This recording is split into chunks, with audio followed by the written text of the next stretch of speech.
Chosen one, God needs your attention again right now, because heaven has repeated this message too many times for you to keep calling it coincidence.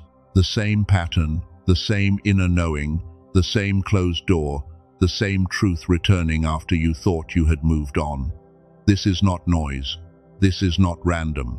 This is not heaven trying to frighten you.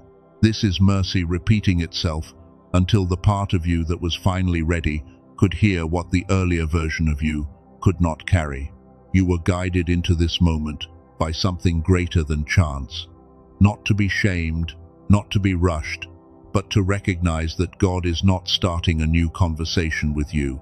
He is finishing the one you kept postponing. The first time, you may have doubted. The second time, you may have explained it away.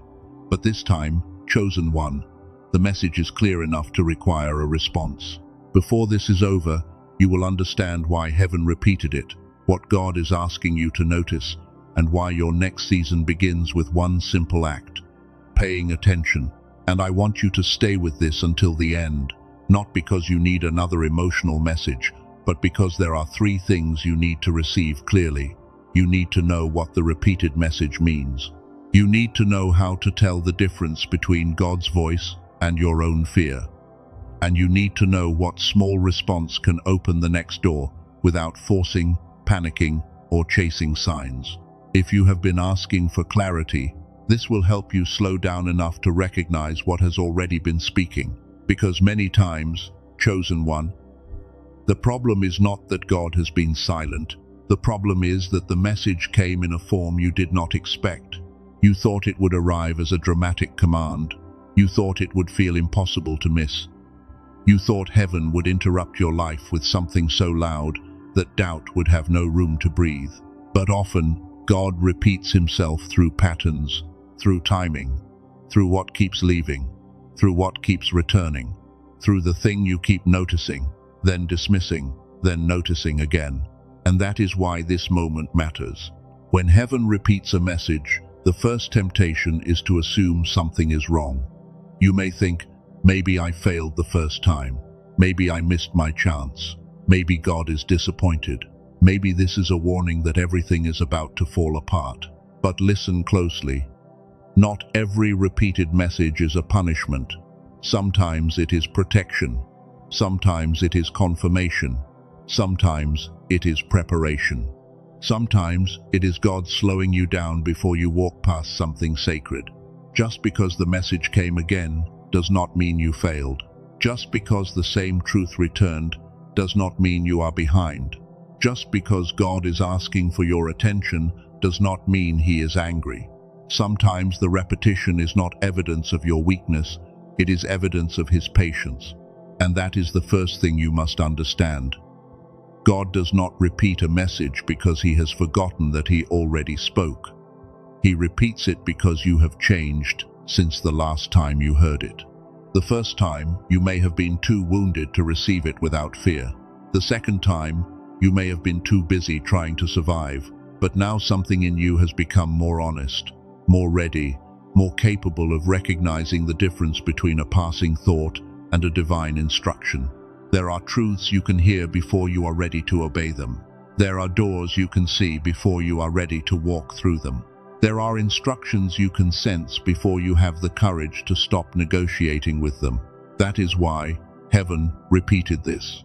Not to embarrass you, not to condemn you, not to make you feel small, but because there is a version of you now that can understand what the old version of you could only feel.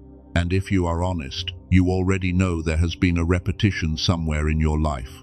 It may have returned through the same kind of conversation.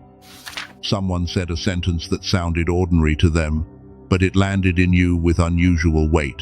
You tried to ignore it, but later, the same idea came back through a different person, in a different room, on a different day.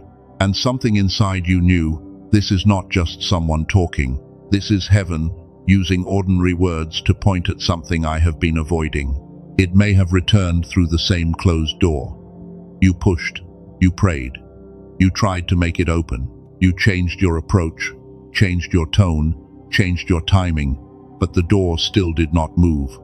And at first, you called it delay, Then you called it rejection. But what if that closed door was not God withholding something good from you? What if it was God protecting you from a version of good that would have cost you your peace? It may have returned through the same loss of peace. You tried to convince yourself that a certain path was right because it looked practical, impressive, safe, or familiar. But every time you imagined continuing in that direction, something in your spirit became quiet in the wrong way. Not peaceful, heavy, not surrendered, numb. Not uncertain because you lacked information, but unsettled because something deeper knew the path did not carry the life God was calling you into.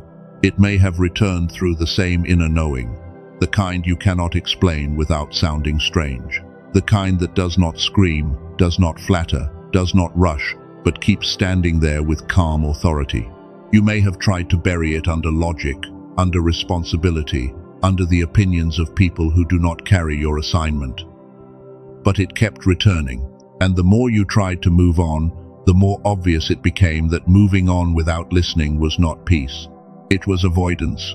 It may have returned through the same calling, the same pull toward a gift you keep minimizing, the same burden for people you keep pretending not to care about, the same desire to build, speak, create, heal, lead, serve, or begin again. You told yourself you were not ready. You told yourself other people were more qualified. You told yourself it was too late, too risky, too unrealistic. But the calling did not leave. It waited. Chosen one, repetition, is one of the ways heaven removes the excuse of confusion. Not always by becoming louder. Sometimes by becoming clearer. Not always by adding more signs. Sometimes by repeating the same sign until your soul stops pretending it does not understand. This is where many people get trapped. They keep asking God for a new word because they do not want to respond to the old one. They ask for another confirmation, another signal, another feeling, another moment of certainty. But sometimes the most spiritual thing you can do is stop asking for God to repeat what He has already made clear. And yet, even in that, there is grace. Because God knows the difference between rebellion and fear. He knows the difference between pride and pain. He knows when you are resisting because you want control, and He knows when you are hesitating because the last season damaged your ability to trust. He is not cruel with the wounded. He is not impatient with the honest. But He is also too loving to let you build a life around avoidance and call it discernment. That is why this repeated message is so important. Because it is not just about what God is saying. It is about what the repetition is revealing in you. It is revealing where you still ask for clarity when the real issue is courage. It is revealing where you still call something complicated because obedience would cost comfort. It is revealing where you still treat divine patience as permission to stay unavailable. And it is revealing the place where your next season is waiting for your attention before it can receive your participation. But hear this carefully. Attention is not panic. God is not asking you to become obsessed with every sign. He is not asking you to fear every delay or interpret every small inconvenience as a coded message. That is not wisdom. That is spiritual exhaustion. The message of heaven carries peace, even when it confronts you. It carries truth, even when it challenges you. It carries a strange steadiness, even when it asks you to change. So do not chase signs. Do not worship patterns. Do not let fear pretend to be discernment. Instead, become still enough inside to ask a better question. Not, what does everything mean? But, what keeps returning with peace, truth, and fruit? That question will protect you from confusion, because not every repeated thought is from God. Not every emotional reaction is instruction. Not every closed door is a divine no. But when something returns with humility, clarity, wisdom, and alignment with the character of God, you must not dismiss it simply because it makes you responsible. That is where the deeper mystery begins. The repeated message is not just pointing to an event. It is pointing to a decision. It is pointing to an area of your life where God is asking for your attention before He asks for your movement. Because movement without attention becomes striving. Attention without surrender becomes overthinking. But attention surrendered to God becomes alignment. And alignment is where the next door begins. There is a reason this message came back now. Not last month. Not in the season when you were too scattered to hear it. Not in the moment when you would have used it to prove something to someone else. Now. Because now you have walked through enough to know the difference between noise and truth. Now you have lost enough illusions to value clarity. Now you have been quieted enough to hear what pride, fear, and distraction used to cover. And I sense this very strongly for the person this is meant for.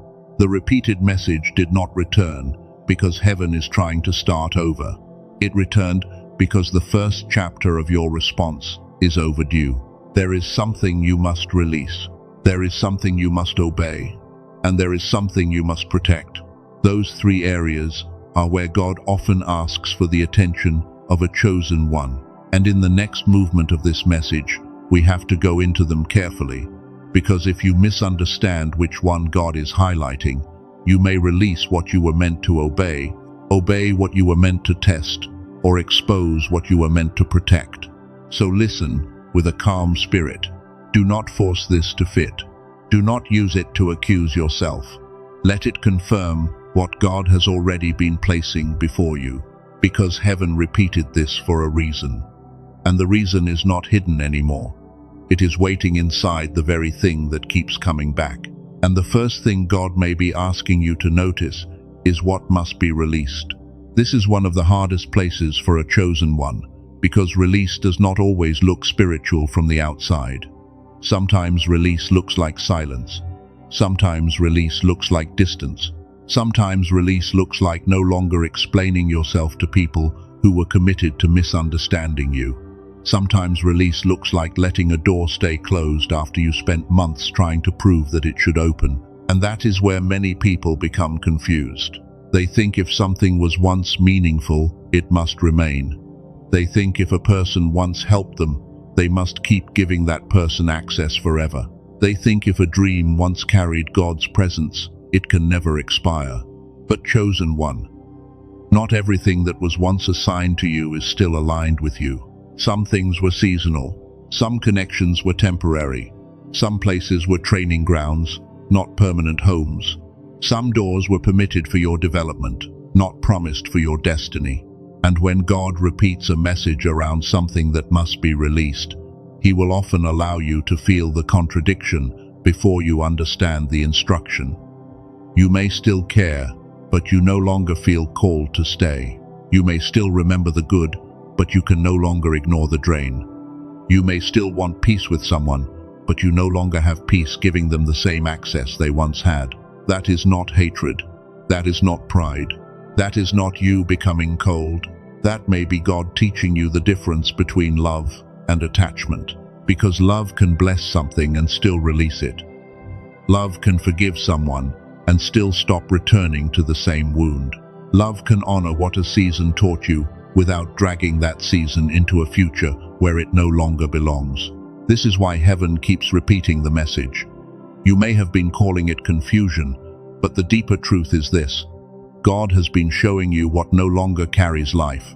And I know that is not easy to hear, because release often feels like loss before it feels like freedom. At first, it may feel like you are losing a part of yourself. It may feel like you are being unfair. It may feel like you are giving up too soon. You may wonder if you are being selfish, if you are abandoning someone, if you are walking away from something God wanted you to fight for. But listen carefully.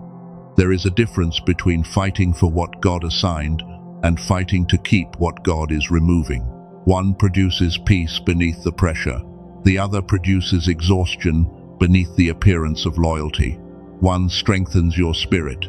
The other keeps requiring you to betray yourself just to preserve an image. And if the same relationship, the same habit, the same environment, or the same old version of you keeps coming back into focus, do not only ask, why do I keep thinking about this? Ask, what is God showing me that I keep trying to excuse? Because sometimes the repeated message is not saying, go back. Sometimes it is saying, stop returning. Sometimes it is not saying, try harder. Sometimes it is saying, release the need to make this become what it was never designed to be. Sometimes it is not saying, fix it. Sometimes it is saying, finally, let truth be enough. And if that is the area God is highlighting for you, then the next step is not dramatic. It is not revenge. It is not a speech. It is not proving to everyone that you were right. It is an inward agreement with truth. It is the quiet moment where your spirit says, I will stop calling bondage loyalty. I will stop calling fear wisdom. I will stop calling delay discernment. I will stop trying to resurrect what God has already allowed to end.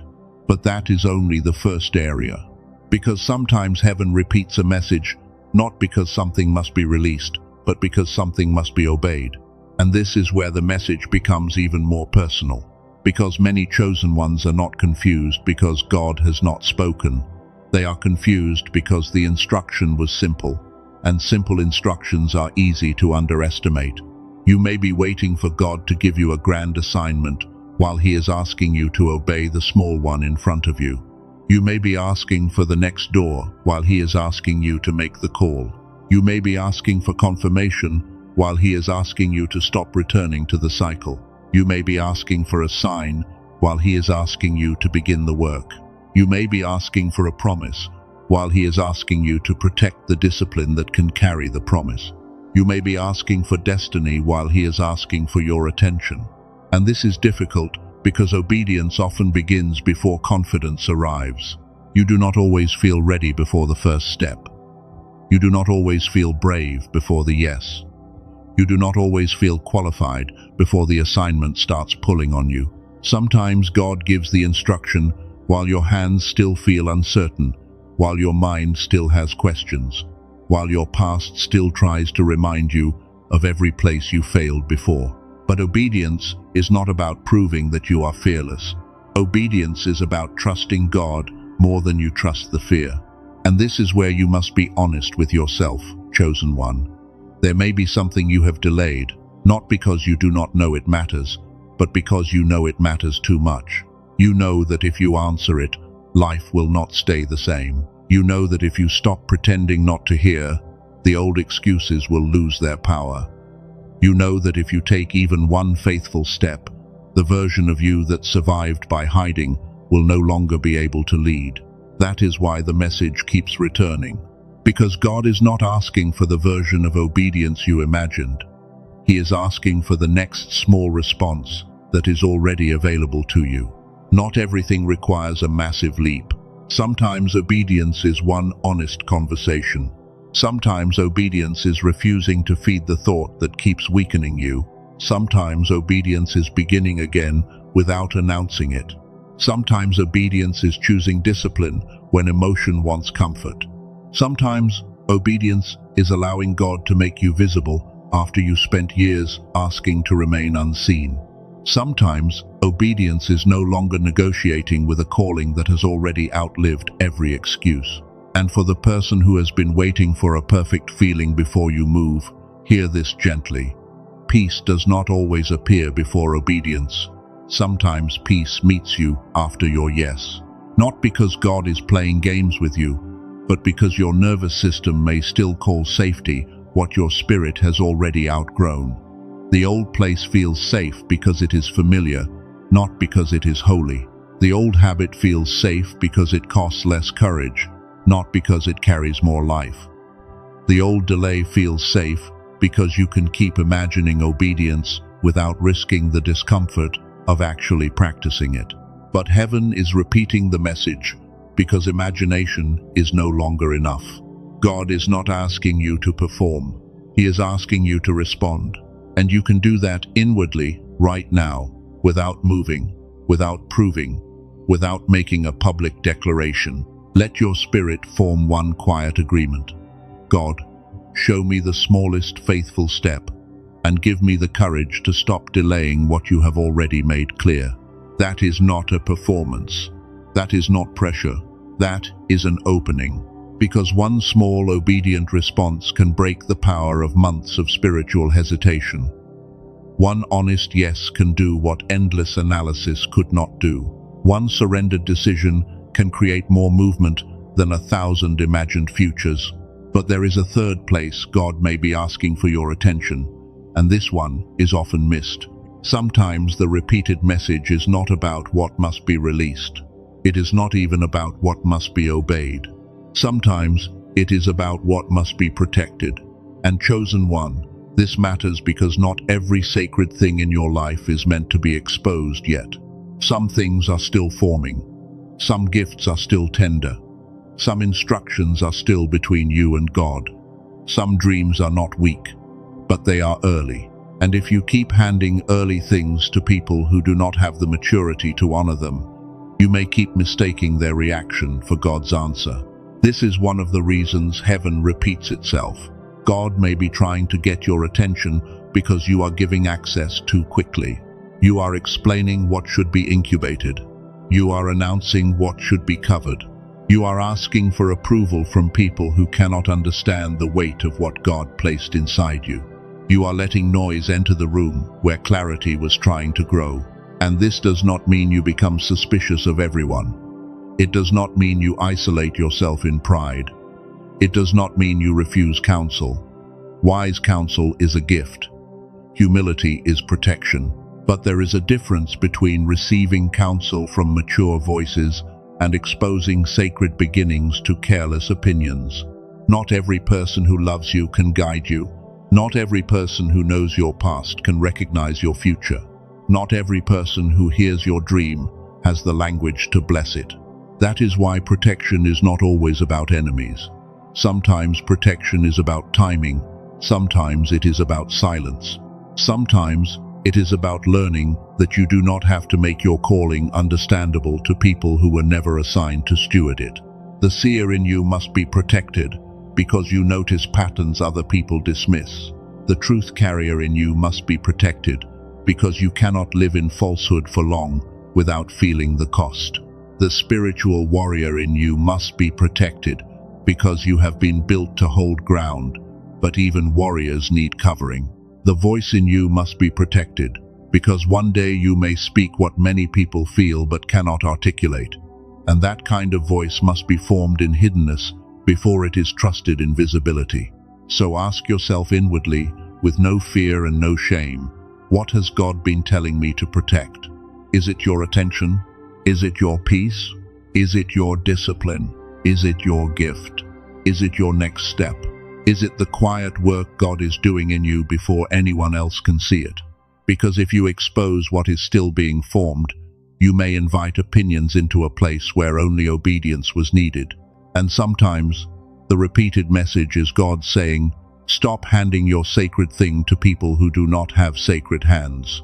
This pattern is not new. It has always been this way with those God calls. Think of Samuel. The voice came more than once before he understood who was speaking. He was young. He did not have the full language yet. He had to be guided into recognition. The repeated call was not a sign that Samuel was slow. It was a sign that God was patient enough to keep calling until the boy learned how to answer.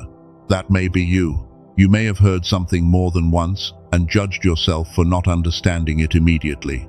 But maybe the repetition was part of your training. Maybe God was teaching you how his voice feels when it returns, without manipulation, without panic, without ego.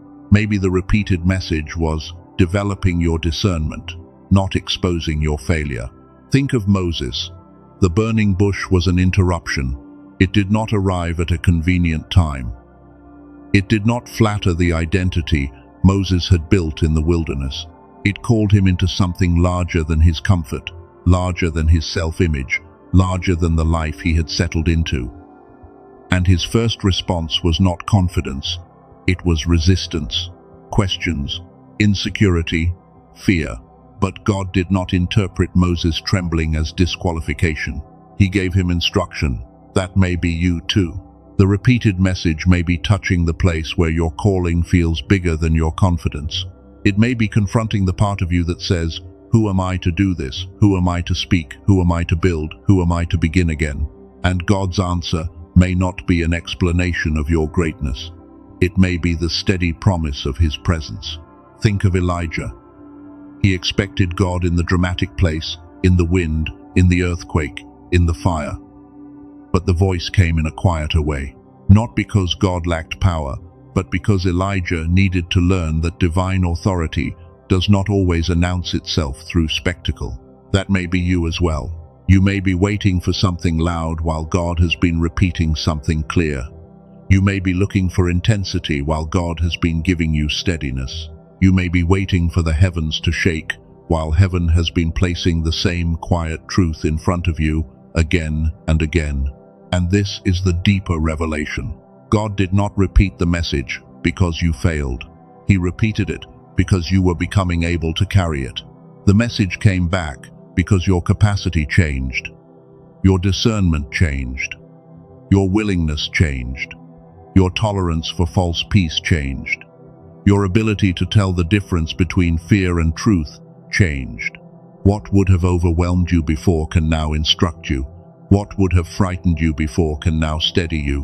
What would have sounded like pressure before can now become direction. And I sense the Father saying this to someone listening with a sincere heart. I was not repeating the message to condemn you. I was repeating it because I saw the day you would finally be ready to hear it without running from it. That is why this moment feels different. Not because the message is brand new, but because you are not the same. You are not hearing it from the same wound. You are not filtering it through the same desperation. You are not standing in the same place spiritually. Something in you has matured through the waiting, the loss, the closed doors, the silence, the unanswered questions. And now, the repeated message is not coming to crush you. It is coming to gather the scattered parts of your attention and bring them back under the leadership of God. Because attention is spiritual. What you repeatedly give your attention to becomes the atmosphere your decisions breathe inside.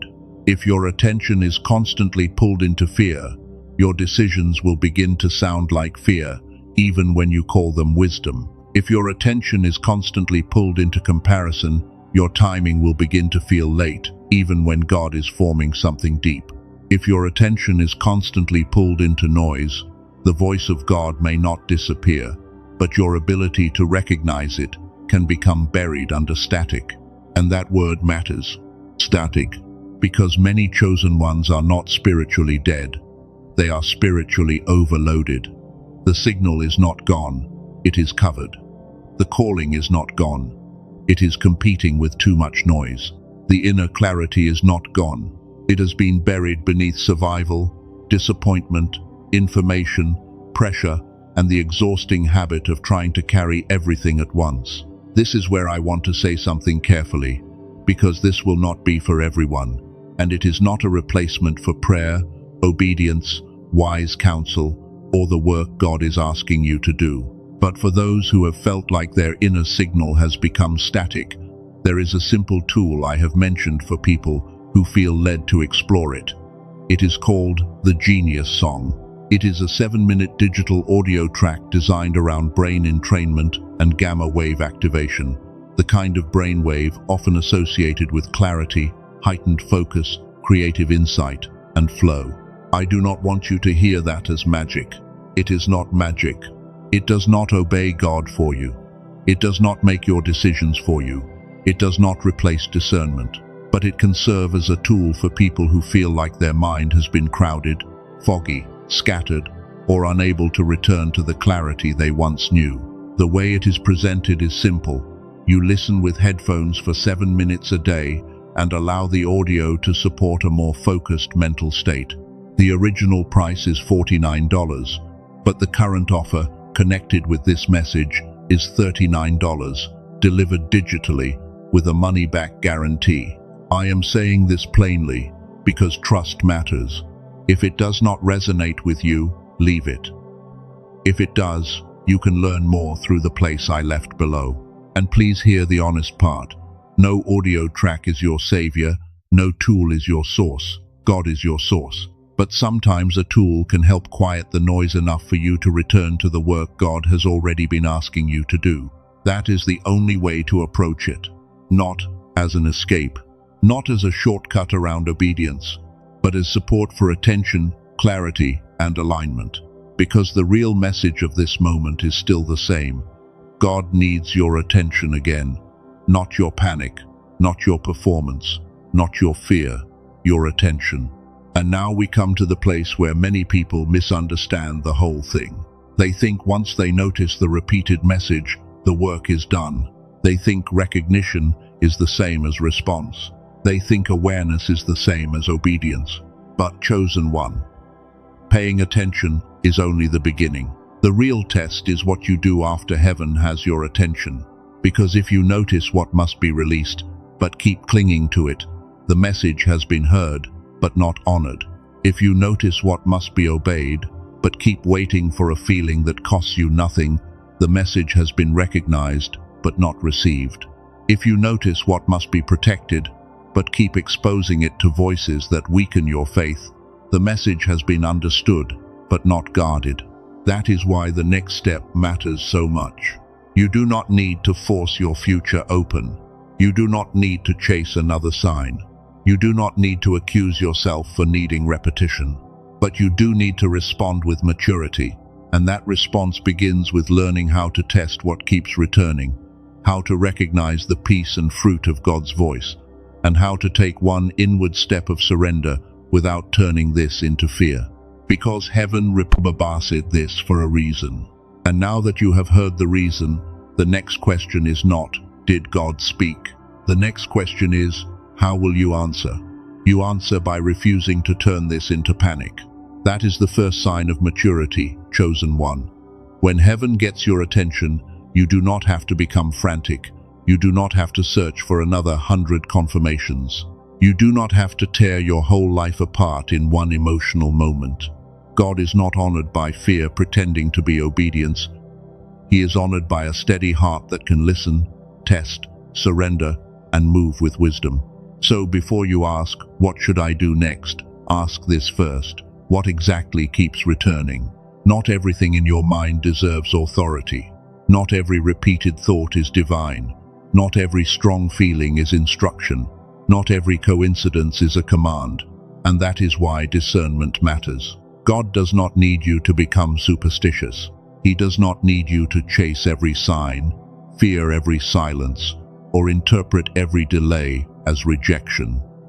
He is calling you into clarity, not confusion. Bring the repeated message into your awareness without forcing an answer. Let it stand before God in your inner world. Do not decorate it. Do not dramatize it. Do not make it smaller than it is. Just allow the thing that keeps returning to become clear. Maybe it is a name. Maybe it is a decision. Maybe it is a door. Maybe it is a discipline. Maybe it is a relationship. Maybe it is a calling. Maybe it is a boundary. Maybe it is an instruction you have been circling for months. Now ask yourself, does this repeated message produce fear only, or does it carry a sober kind of clarity? Because fear screams, but truth steadies. Fear rushes, but wisdom orders. Fear condemns, but God corrects with purpose. Fear makes you feel trapped, but the voice of God, even when it confronts you, always opens a path toward maturity. That does not mean the message will always feel comfortable. Many divine instructions are uncomfortable. Release can be uncomfortable. Obedience can be uncomfortable. Protection can be uncomfortable. But discomfort is not the same as torment. God may challenge your comfort, but He will not lead you through manipulation. He may confront your delay, but He will not destroy your dignity.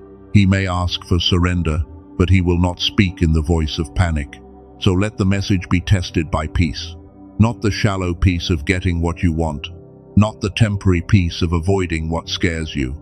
Not the false peace that comes from staying in what is familiar. The peace of God is deeper than convenience. It can live under tears.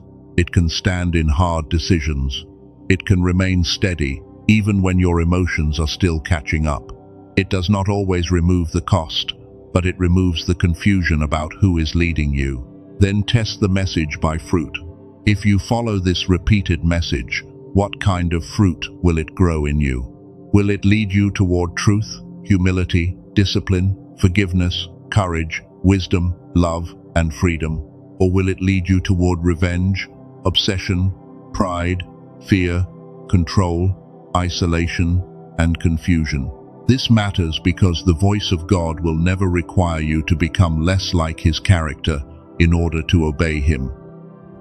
God will not call you into bitterness and call it protection. He will not call you into chaos and call it urgency. He will not call you into pride and call it confidence. He will not call you into self-destruction and call it sacrifice. A true message may stretch you, but it will not corrupt you. A true message may confront you, but it will not degrade you. A true message may cost you comfort, but it will not ask you to abandon wisdom. So if the repeated message is pulling you toward a decision, ask what it is forming in you.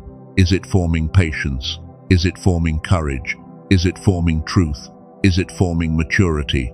Is it forming clean hands and a clearer heart? Or is it feeding fear, fantasy, resentment, and the need to control outcomes? Chosen one, this is how you stop being tossed around by every emotional wave. You do not simply ask, "Did I feel something?" You ask, "What is this feeling producing?" You do not simply ask, "Did this repeat?" You ask, "What is this repetition calling me to become?" You do not simply ask, "Is this intense?" You ask, "Is this aligned with peace, truth, wisdom, and fruit?" Because intensity is not always God, but holy clarity has a weight that remains. Now, once you have tested the message, you must face the place where most people stop. They recognize the truth, but they still want control. They want God to speak, but they also want the right to manage the outcome. They want confirmation, but they do not want cost. They want direction, but they do not want surrender. They want the door, but they want to choose the timing, the people, the comfort level, and the guarantee. And this is where the repeated message becomes a mirror. Because sometimes God repeats Himself, not because the instruction is unclear, but because your need for control keeps interrupting your ability to trust. You want to know what will happen if you release it. You want to know who will stay if you obey. You want to know how people will react if you protect what God is building. You want to know whether the next step will work before you take it. And God, in His mercy, may not answer every one of those questions before asking for your yes. Not because He is hiding from you, but because trust cannot grow if control remains on the throne. There comes a moment when the chosen one must stop trying to negotiate with the future. You cannot make every person understand. You cannot make every door open on your schedule. You cannot make every outcome safe before you obey. You cannot carry the calling and keep worshipping certainty at the same time. Something has to bow. Either your fear bows to God, or your obedience keeps bowing to fear. Either your need for control bows to wisdom, or your next season remains delayed by your demand to understand everything first. Either your old identity bows to what God is forming, or you keep trying to fit a new assignment inside an old version of yourself. And this is not meant to shame you. It is meant to free you, because control is exhausting. Control makes you rehearse conversations that never happen. Control makes you defend decisions before anyone attacks them. Control makes you imagine failure until obedience feels dangerous. Control makes you call yourself careful when you are actually afraid. Control makes you ask for more signs when God has already given enough light for the next step. But surrender is different. Surrender does not mean you stop caring.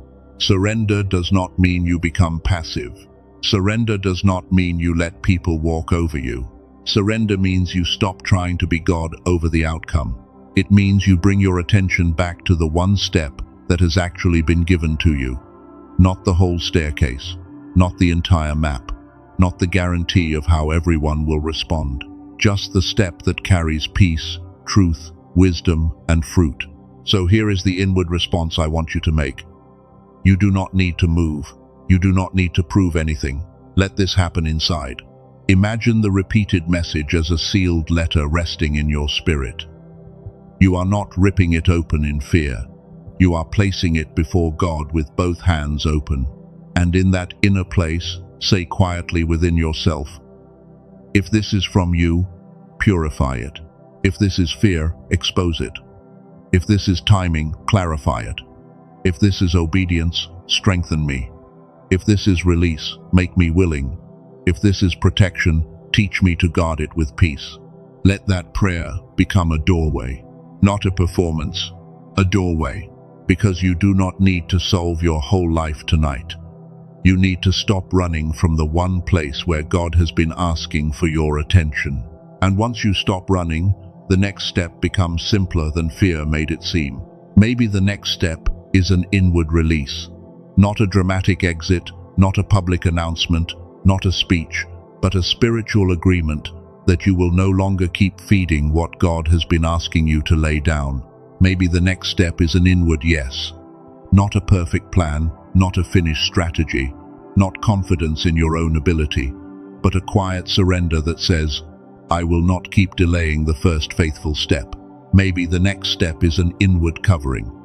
Not secrecy from fear, not isolation from pride, but a holy decision to protect what is still being formed until God gives it strength, structure, and timing. This is how mature obedience begins, quietly, clearly, without performance, without panic, without needing everyone to understand. And now, chosen one, I need to speak to your identity, because the reason this message keeps returning is connected to who you are becoming.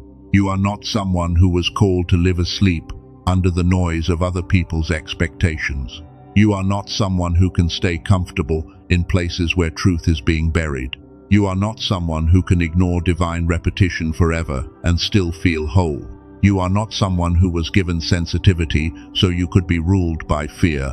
You are not someone who was given discernment so you could live suspicious of everything. You are not someone who was given a voice so you could spend your life silent in rooms where God asked you to speak. You are a seer, not because you know everything, but because you notice what others overlook. You are a truth carrier, not because you are harsh, but because falsehood costs you too much to live inside it for long. You are a spiritual warrior, not because you fight people, but because you hold ground when fear tries to move you out of position. You are a voice, not because you need attention, but because one day the words formed in your hidden season may become language for people who did not know how to name their own pain. That is why your attention matters. Your attention is not a small thing. Your attention is the gate of your assignment. Where your attention goes, your agreement often follows. Where your agreement goes, your decisions begin to form. Where your decisions form, your future begins to take shape. This is why heaven repeated the message. Because God is not only correcting a moment, He is reclaiming the gate. He is calling your attention back from fear, back from distraction, back from old attachments, back from the opinions of people who cannot carry the weight of what He is building in you, back from the false peace of delay, back from the exhausting need to understand everything before you obey anything, back to Him. And when your attention returns to God, your spirit begins to recognize order again. Not everything gets solved instantly, but things begin to take their proper place. Fear becomes smaller, truth becomes clearer. The next step becomes less dramatic. The old attachment loses some of its authority. The calling stops feeling like a fantasy and starts feeling like stewardship. The closed door stops looking like rejection and starts looking like protection. The repeated message stops feeling like confusion and starts sounding like mercy. That is the shift. The message did not return to torment you. It returned to gather you. It returned to wake you. It returned to mature you. It returned to bring you into agreement with the thing God has been patiently showing you. And now the question becomes simple. Not easy, but simple. Will you keep asking for another sign? Or will you honor the light you already have? Will you keep calling fear wisdom? Or will you let wisdom expose the fear? Will you keep delaying in the name of timing? Or will you take the small faithful step that belongs to this season? Will you keep handing sacred things to careless voices? Or will you protect what God is forming until it is strong enough to stand? Will you keep walking past the same door? Or will you finally ask God whether the door is closed for protection, open for obedience, or waiting for your attention? Chosen one, this is where your response becomes sacred. Not loud, not dramatic, sacred. So let this prayer rise within you as you listen. God, if you have been repeating a message in my life, give me the humility to notice it without fear. Give me the wisdom to test it without obsession. Give me the courage to obey it without needing applause. Give me the strength to release what no longer carries life. Give me the discipline to protect what you are still forming. And give me the peace to trust that I do not need the whole map before I take the next faithful step. Let every false urgency fall away. Let every counterfeit voice lose its power. Let every fear that pretended to be discernment be exposed. Let every attachment that called itself loyalty be purified. Let every delay that disguised itself as wisdom be brought into the light. And let the voice of God become clearer than the noise around you. I speak peace over the place where you have been confused. I speak courage over the place where you have been delaying. I speak wisdom over the place where you have been overthinking. I speak protection over the place where you have been too exposed. I speak release over the place where you have been clinging. I speak alignment over the place where your attention has been scattered. And I speak clarity over the repeated message that brought you here. You do not have to be afraid of what God is showing you. If He is asking you to release, He will teach you how to let go without hatred. If He is asking you to obey, He will strengthen you for the step, not just the idea. If He is asking you to protect, He will show you the difference between secrecy and wisdom. If He is asking you to wait, He will give you peace that does not depend on immediate results. If He is asking you to move, He will give you enough light for the next step, even if He does not show you the whole road. And I sense this final word for the one who knows this message has confirmed something deep inside them. Pay attention, and I will show you the next step. Not every step, the next step. That is how God leads many chosen ones. He does not always reveal the full staircase because He knows you may try to control what you were meant to trust. He gives enough light for obedience, enough peace for surrender, enough truth for maturity, enough confirmation to stop pretending you do not know. So do not despise the small step. The small step may be the doorway. The small release may be the beginning of freedom. The small yes may be the first movement of a new season. The small boundary may protect the future you have been praying for. The small return of attention may become the moment your life begins to come back into order. And if this message confirmed what God has already been placing before you, let your response be simple. Comment these words: I am listening. Not as a performance, not for attention, but as a marker of agreement. I am listening. Let that be your declaration that you will not keep calling coincidence what heaven has repeated with purpose. Let it be your quiet line in the sand that you are no longer running from clarity. Let it be your way of saying, God, I do not need you to shout.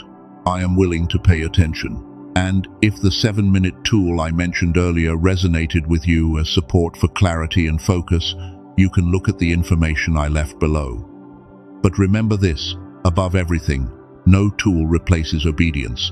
No resource replaces surrender. No method replaces the voice of God. Use what supports alignment, but never give your power away to anything outside the one who called you. The real invitation is still here.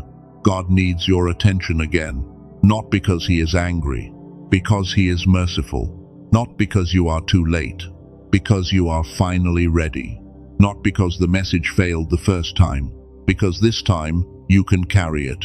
So leave this moment differently than you entered it. Do not rush back into noise. Do not hand your clarity back to confusion. Do not let the old pattern reclaim the attention God just gathered. Hold the message with peace. Test it with wisdom. Answer it with obedience. Protect it with maturity. And walk forward, knowing this: heaven repeated it for a reason. And now, chosen one, you have heard enough to begin.